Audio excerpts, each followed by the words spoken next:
Good afternoon from North Tyrone. I want to show you this Makita DHP458. This is the big 2-speed Makita brushed machine, and if you're not going well, this is going. If you're messing or not, but if there's something wrong with one of these, what you do is open the back. There's 2 screws in there. You open the back, get them 2 screws out. See? This will give you access to the brushes. And that's the first thing you do if one of these stops going or isn't going well. You take off this lid and check it out.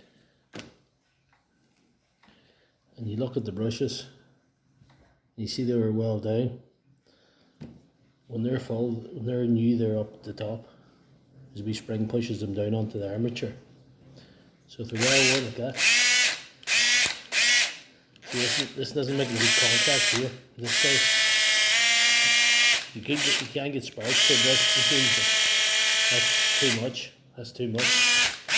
One or two things could be happening there. It could be that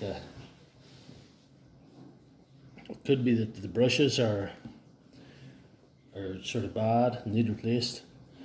It could be even worse that the armature is finished. The only thing you must look at when you've that open, it seems to be alright. See that brush card there? This metal part with the stuck onto the plastic where that's your brush card that your brushes go onto.